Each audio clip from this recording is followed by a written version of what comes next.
Vamos para a parte 2 da aldosterona, hein? Vamos agora falar do mecanismo de ação dela, tá bom?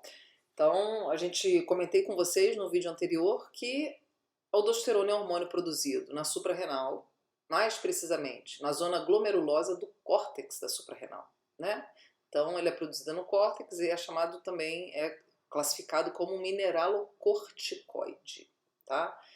Então, aí a gente tem uma fusão de nomes, né? Corte de córtex e oide de esteroide, porque vem do colesterol, tá bom? Então, vamos focar agora na aldosterona e entender como é que ela atua lá no rim. Então, tá aí, ó, bonitona. Então, é o seguinte, a ação da aldosterona vai ser na célula principal, que eu comentei com vocês, que já tem bomba só de potássio, canais de sódio, que permitem a entrada do sódio. O sódio entra porque a bomba produz gradiente favorável, mantendo as concentrações de sódio sempre baixas dentro da célula. Isso faz com que o sódio entre facilmente. E a gente também vai ter canais de potássio. A bomba, quando ela joga o potássio para dentro da célula, ela aumenta a concentração de potássio aqui dentro. Isso favorece a saída do potássio. Ok. Como é que a aldosterona vai intensificar esse processo, gente? Olha só. Então ela vai ser liberada lá na suprarrenal, vai circular, vai chegar pelos capilares peritubulares que estão passando por aqui e vai passar para o interstício, tá? Para a porção aqui de interstício. E aí ela vai agir nessa célula, vai agir aonde? Num receptor. Então vamos lá. Então a aldosterona, vamos imaginar que é esse triângulozinho, tá bom? Aí a gente vai ter um receptor. Só que esse receptor ele está dentro da célula, ou seja, ele é um receptor citoplasmático. Os esteroides em geral, todos eles têm receptores citoplasmáticos. Ou seja, isso significa que o hormônio, a molécula, precisa atravessar a membrana e entrar no citoplasma da célula para poder se ligar ao seu receptor, tá? E eles fazem isso muito bem, porque, gente, os esteroides, ó, eles são feitos de colesterol, ou seja, eles conseguem atravessar a bicamada fosfolipídica, porque é tudo lipídio, lipídio com lipídio se dá bem. Então ele consegue fazer essa travessia, tá bom? Por conta dessa natureza lipídica que esses hormônios têm, né? Porque tem a sua base orgânica a partir do colesterol, do éster do colesterol. Aí a gente vai ter o seguinte, então quando a aldosterona se liga no seu receptor citoplasmático, a gente vai ter esse complexo aqui, então forma um complexo ligante-receptor, o ligante é o hormônio, e o receptor, então fica uma coisa só. Isso a gente vai ter esse complexo sendo translocado para o núcleo da célula, tá? Então aqui é o núcleo, tá bom? Né? Com o DNA aqui dentro e tal. E aí o que vai acontecer? Quando a gente tem essa translocação desse complexo, esse complexo ele vai alterar o padrão de transcrição da célula, né? De transcrição de DNA. Ele vai direcionar essa transcrição, né? Lembra, o DNA é como se fosse um livro cheio de receitas, não é isso? Tem receita para a célula produzir um monte de coisas, um monte de proteínas. Em algumas células a gente tem algumas receitas visíveis, em outras não, né? Eu sempre gosto de comparar, por exemplo, a insulina produzida na célula beta-pancreática. Por que a gente só tem produção de insulina lá? Porque só lá a receita da insulina está disponível. Nas outras células a gente tem essa receita? Até tem, mas ela está com a página grudada lá do livro, você não tem como abrir, não tem como ver, a célula não tem acesso a esse código que leva à produção da insulina. Aqui a gente vai ter esse complexo, e isso acontece com todos os hormônios esteroides, tá? A gente pensar na testosterona, por exemplo. Por que a testosterona muitas vezes o pessoal usa como anabolizante e tem crescimento muscular?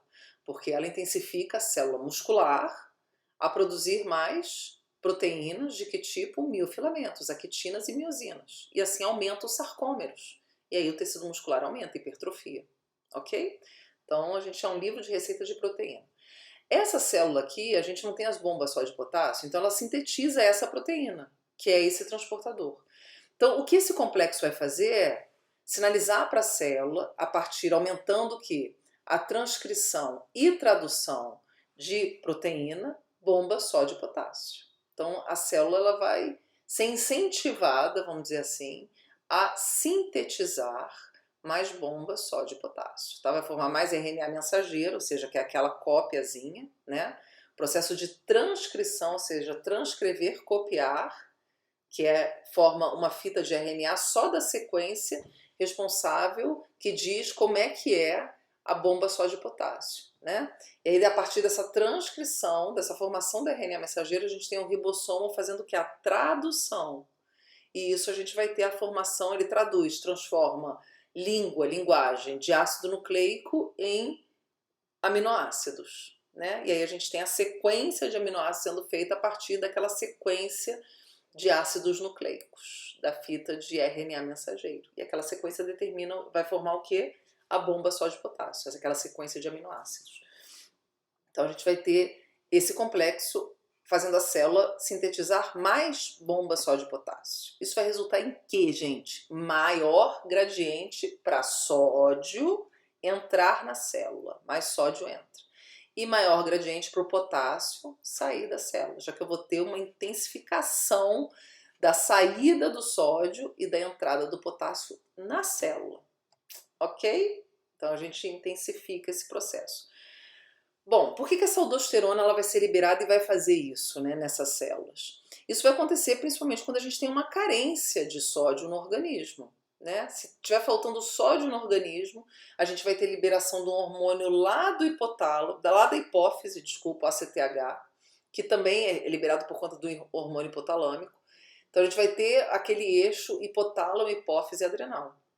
O hipotálamo libera um hormônio que estimula a hipófise a liberar um outro hormônio. Esse outro hormônio atua na suprarrenal, que estimula ela a liberar a aldosterona. E aí a gente vai ter que é o ACTH. A gente vai ter essa aldosterona sendo liberada, e que é o hormônio corticotrópico, né? E aí ela vai agir aqui no rim. Então isso vai acontecer justamente para equilibrar as concentrações de sódio e potássio no organismo, tá? Então em condições normais, a aldosterona vai ser liberada quando existe uma deficiência do sódio, porque isso vai impactar na osmolaridade do plasma, né? Se eu tenho pouco sódio, significa que esse plasma está ficando hipotônico, ele está ficando mais aguado. Então eu preciso segurar mais sal para tentar equilibrar isso aí. Tá bom, gente? Bom, vamos agora contextualizar essa história. A gente tem um grupo, uma classe de diuréticos, chamado diuréticos poupadores de potássio, que vão agir nessa história aí. Então vamos lá. Então vou citar dois aqui principais que têm ações diferentes. Então o primeiro deles, então vamos imaginar que aqui é a molécula de diurético, tá? Do fármaco. A chamada espironolactona, que é o mais conhecido. O que a espironolactona faz? Vai aumentar a diurese e vai poupar potássio no nosso organismo, o que é bom, né? E aí, como é que ela vai produzir o seu efeito? A espironolactona, ela é um antagonista do receptor da aldosterona. Ou seja, ela tem um formato, por isso que eu botei os dois triângulos, tá vendo? Ela tem um formato parecido com a aldosterona, tá? Só que ela não ativa o receptor. Então, como ela tem uma molécula semelhante, ela vai conseguir se encaixar nesse sítio aqui, ó. Então, ela se encaixa no sítio e só ocupa o lugarzinho ali. Não faz nada, ela só se liga e fica ali. Então ela bloqueia o receptor. Bloqueia por quê? Porque quando ela está ligada aqui, a aldosterona não tem como se ligar. Então a gente chama de bloqueador, mas o nome ideal, assim, academicamente, né, mais adequado, é antagonista. A aldosterona é o agonista é quem liga, quem faz acontecer alguma coisa. O antagonista, ele só se liga ali e não faz nada. Ele só ocupa o lugar e atrapalha a vida da aldosterona. Então o que acontece, gente? A gente vai ter esse receptor bloqueado, sendo assim, a aldosterona não tem como produzir os seus efeitos. Quais efeitos? O aumento das bombas só de potássio, então a gente não vai ter as bombas, elas estão sumindo, tá bom? Vão ficar só algumas, né? Lembrando que esse processo acontece naturalmente, que a aldosterona faz é intensificar, e aí nisso a gente diminui essa retenção do sódio, ó. Quando diminui a retenção do sódio, o que acontece? Eu diminuo a retenção de água, né? No organismo. Eu aumento a retenção de água no lúmen tubular, porque o sódio já não vai entrar com tanta intensidade assim, então ele vai ficar mais retido no lúmen e nisso ele retém água também, ok? E aí a gente tem o aumento da diurese, do volume urinário. E ao mesmo tempo também eu vou diminuir essa saída do potássio, então eu vou poupar o potássio, o que é muito bom, lembra? Porque quando a gente perde potássio do organismo, isso vai ter consequências graves, principalmente naqueles tecidos excitáveis, né, que é nervo e músculo, né? E o músculo cardíaco, ele vai ser bem sensível a isso. A chance da pessoa desenvolver arritmias, problemas relacionados ao coração, que a gente comentou que é um problema, um efeito colateral, por exemplo, daqueles diuréticos de alça, que estimulam essa perda do potássio, porque bloqueia justamente um transportador que envolve lá, lembra aquele super mega transportador, que envolve também o transporte de potássio. Então o indivíduo perde muito potássio, ele desenvolve a chamada hipocalemia, e isso pode ser muito deletério, principalmente para o coração, tá bom? Então ele poupa o potássio do organismo quando ele faz isso, diminui a retenção de sódio, aumenta a diurese. Ok. Antagonista de aldosterona e espironolactona. O outro que é dessa mesma classe é a chamada amilorida. A amilorida também é um poupador de potássio, mas ela tem um mecanismo de ação diferente. Ela não é um antagonista da aldosterona. O que ela vai fazer? Ela é um bloqueador de canal de sódio, tá? Então bloqueia o canal de sódio. E aí o que a gente vai ter aqui, gente? Nesse bloqueio do canal de sódio, a gente vai ter menos sódio entrando na célula, o sódio vai ficar mais retido aqui, né, no lúmen tubular, e isso vai fazer com que a gente tenha uma retenção de água também, né? E aí a gente não vai ter vai ter um aumento da diurese. Então ela não interfere na expressão das bombas sódio-potássio, tá bom? A dúvida que é muito comum é, né? Por que a amilorida é considerada um poupador de potássio, já que ela só bloqueia o canal de sódio, não mexe com potássio?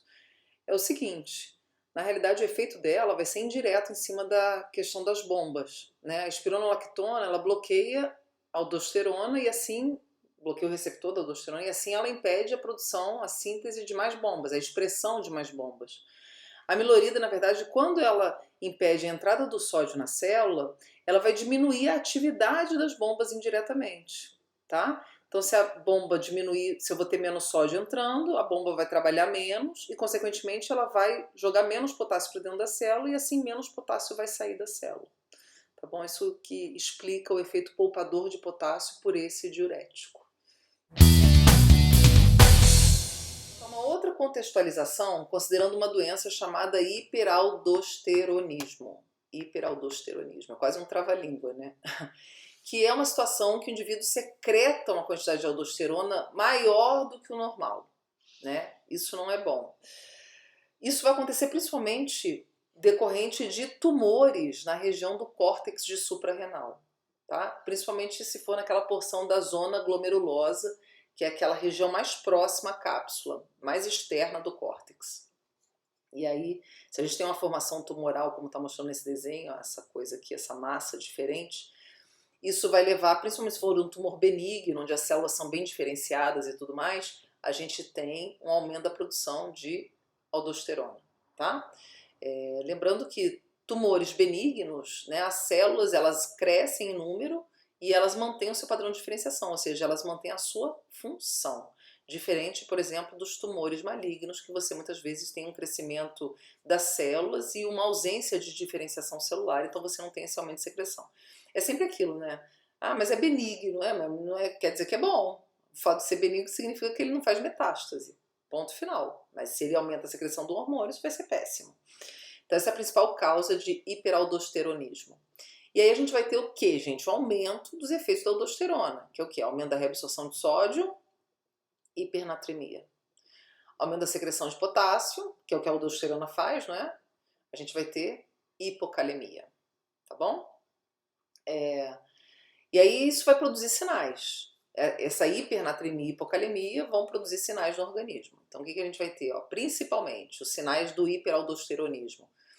Uma hipertensão arterial sistêmica, quadro hipertensivo, né? Então, por isso que quando se faz o diagnóstico de hipertensão arterial, é interessante investigar esses hormônios que podem aumentar a pressão. Então, existem várias situações de aumento de produção hormonal, o aumento da aldosterona, aumento do cortisol, aumento da adrenalina, por exemplo. Então, situações, problemas relacionados à suprarrenal, né? Tem o feocromocitoma, que é a principal situação, pode levar a quadros de hipertensão. E aí, geralmente, quando a gente tem essa hipertensão produzida por uma alteração hormonal, a gente chama de hipertensão secundária, tá? Porque ela é consequência de um processo primário. O processo primário, o problema inicial é o quê? Um problema hormonal. Então tem que, por exemplo, numa situação dessa, remover o tumor pode resolver a questão da hipertensão. O indivíduo não vai precisar ficar tomando remédio o resto da vida, né? Porque essa hipertensão está sendo produzida por um problema, um outro problema. Ela é secundária, ela é uma consequência. Então esse é um sinal. Outro sinal é edema, então a pessoa começa a ter edema generalizado, tipo anasarca, muitas vezes, né? Principalmente na porção inferior do corpo, membros inferiores, mas também podendo pegar face, membros superiores, na extremidades, mãos. Isso porque, gente, hipernatremia. Então a hipernatremia, o acúmulo de sódio no organismo, aumenta a pressão arterial, porque quando acumula, retém sódio, retém água. Se eu retenho sódio dentro do sangue, no espaço vascular, eu vou reter água ali também. Isso aumenta a volemia, aumenta a pré-carga cardíaca, que aumenta a pressão arterial. O edema também, né? Claro, eu vou ter maior pressão nos capilares, isso vai produzir maior extravasamento de líquido, maior pressão hidrostática, extravasa mais líquido, edema, retenção de líquido no espaço tecidual no interstício. Bom, formigamento, o indivíduo pode sentir muito formigamento nos membros, nas extremidades, né? Membros superiores e inferiores, isso por conta, muitas vezes, da hipocalemia, né? Então a perda de potássio leva a uma alteração de todo o processo de impulso nervoso por nervos, que gera a sensação de formigamento. Espasmos musculares também por conta da hipocalemia, né? Você vai ter também, como eu falei para vocês, a perda do potássio, ela vai mexer com o funcionamento de todos os tecidos excitáveis, isso a gente está falando de nervos e músculos. E alcalose metabólica também produzida por hipocalemia. Como eu falei para vocês, a perda do potássio, um dos efeitos mais deletérios, mais sérios, mais graves, é a alcalose metabólica. Né? A gente vai ter a secreção de hidrogênio, a gente já vai ver na sequência, ela envolve também, muitas vezes, a reabsorção do potássio. Se eu tenho muito potássio retido no lumen tubular, a gente vai ver já no próximo vídeo, a gente vai falar disso. No próximo não, no outro, mais para frente, que a gente vai falar das células intercaladas. Quando a gente tem, lá a gente vai ter um processo de secreção de hidrogênio que depende da reabsorção do potássio. Se eu tenho um excesso de potássio no lumen tubular, eu vou intensificar essa secreção de hidrogênio, tá? Então o indivíduo vai perder mais íons de hidrogênio, ou seja, vai perder mais ácidos, então maior o risco dele desenvolver alcalose metabólica. Muitas vezes o tratamento do hiperaldosteronismo inicial medicamentoso envolve aqueles diuréticos poupadores de potássio, principalmente a espironolactona, que vai bloquear o receptor da aldosterona e vai segurar um pouquinho a manifestação desses sinais. Até que seja feita uma cirurgia e a remoção do tumor, e aí você tem a resolução definitiva do quadro clínico. Tá bom, gente? Então ficamos por aqui. E no próximo vídeo a gente vai falar de um outro hormônio que também atua na célula principal. Então a gente se vê.